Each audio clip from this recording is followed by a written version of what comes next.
इतिहास तो इसका पुराना है जी। 500 साल पुराना तो लगभग है ही। रानी आया करती थी यहाँ। रानी के साथ एक सैनिक भी था, वो आज भी सिद्ध बाबा की पहाड़ी में विलुप्त है। जी। एक बरेदी हमारे गांव का विलुप्त हो गया था। अच्छा। रहस्यमयी गुफाएं और हैं यहाँ। हमारे सगे चाचा यहाँ पूजा करते थे। 70 साल पुरानी घटना है। जी। तो वो गुफा में चले गए जी। और 1 माह तक गुफा में रहे। जब गांव भर ने अखंड कीर्तन बैठारो तब चाचा निकल के आए थे। ब्रह्मचारी रहे। यहाँ की पहली शर्त है ब्रह्मचर्य। ब्रह्मचर्य रखने के बाद ही यहाँ पूजा संभव है, अन्यथा नहीं तो उसका साधना दुष्परिणाम आने लगता है तत्काल।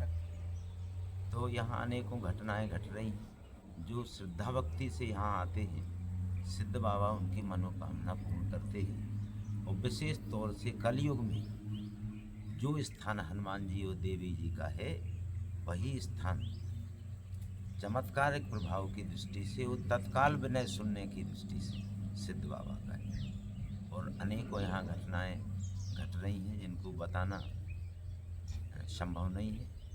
यहाँ मनमोहन दास जी ने लगभग 40-50 साल पूर्व यहाँ आके तपस्या की। वो हमारे छोटे भाई थे। शिवरात्रि को शांत हो गए हैं और उनकी चिता शिव स्वरूप बन गई थी और साक्षात सर्प पहुँच के वहाँ बैठ गया था चिता के पास। ओम और त्रिशूल बने और शंकर जी और नादिया बनी पूरी चिता।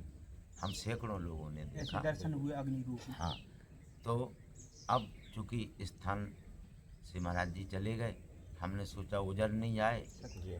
हम शिक्षक पद पे थे, महाराज जी के बड़े भाई थे, तो अब लास्ट समय बचा है, सोचा जीवन ही सुधर जाएगा। तो भगवान की शरणागति में यहाँ 5 माह से पूजा कर रहे हैं। गद्दी सिद्धेश्वर दास जी को हुई है। वो अभी बालक है। 11 वर्ष की उम्र में मनमोहन दास जी साधु बने थे और 11 वर्ष की उम्र में उस बालक को साधु बनाया है, क्योंकि वो इस तालाब में डूब गया था और मर गया था और महाराज जी की भभूत से वो जिंदा हो गया था। इसलिए हमने उसी दिन सिद्ध बाबा को दे दिया था।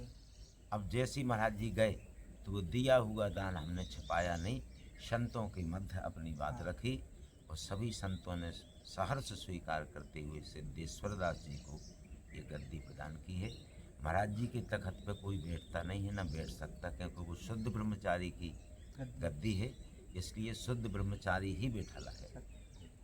और अवश्याएँ अब तो शासन की तरफ से भी ध्यान आकर्षित हुआ है स्थान के लिए और लगभग 3.25 करोड़ या 2.5 करोड़ के आसपास वन विभाग से राशि स्वीकृत हो करके यहाँ पर जो है नगर वन बनाया जा रहा है, जो जिले में एक होता है। तो यहाँ की जो प्रभुता है आने वाले 10 वर्ष में कहीं से कहीं हो जाएगी। बोलो सियावर रामचंद्र की।